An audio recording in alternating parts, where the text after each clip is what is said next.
হোটেলের ম্যানেজার যে বৃদ্ধকে ভিক্ষুক ভেবে সবার সামনে অপমান করছিলেন, তিনি আসলে ভিক্ষুক বা গরিব কেউই ছিলেন না, বরং তিনি এমন একজন প্রভাবশালী ব্যক্তি ছিলেন যার কথা কেউ কল্পনাও করতে পারেনি। যখন তার সত্য পরিচয় প্রকাশ পেল, তখন পুরো হোটেলের হুঁশ উড়ে গেল।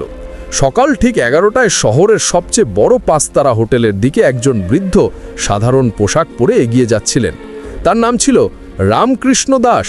তার হাতে একটা পুরনো ঝোলা ছিল, কিন্তু তিনি হোটেলের গেটে পৌঁছতেই গার্ডের কপালে ভাঁজ পড়ল। গার্ড এগিয়ে এসে পথ আটকে বলল, বাবা, আপনি এখানে কোথায় এসে পড়েছেন? এখানে আপনার কি কাজ? রামকৃষ্ণ দাস হালকা হাসি দিয়ে বললেন, বেটা, আমার এখানে বুকিং আছে, সেটা নিয়ে জানতে এসেছি। গার্ড হেসে তার সঙ্গীকে বলল, দেখো, বাবা বলছেন তার এখানে বুকিং আছে। গার্ড আবার রামকৃষ্ণ দাসকে বলল, বাবা, নিশ্চয়ই আপনার কোনো ভুল হয়েছে, হয়তো কেউ ভুল ঠিকানা দিয়েছে। এই হোটেল খুবই বিলাসবহুল, এখানে বড় বড় লোকেরা আসেন, সাধারণ মানুষ এটা সামর্থ্য করতে পারে না।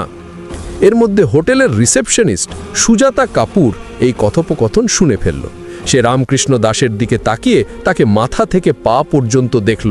তার ঠোঁটে একটা হালকা হাসি ভেসে উঠল, কিন্তু সে হাসি স্বাগতের ছিল না, বরং তাচ্ছিল্য ও উপেক্ষার। সুজাতা বলল, বাবা, আমার মনে হয় না আপনার এই হোটেলে কোনো বুকিং আছে। এই হোটেল খুবই দামি, হয়তো আপনি ভুল জায়গায় চলে এসেছেন।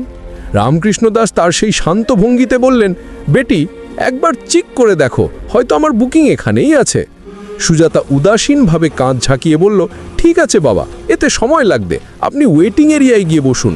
রামকৃষ্ণ দাস মাথা নেড়ে ধীরে ধীরে ওয়েটিং এরিয়ার দিকে এগিয়ে গেলেন। লবিতে উপস্থিত অনেক গেস্ট তাকে অদ্ভুত দৃষ্টিতে দেখছিল।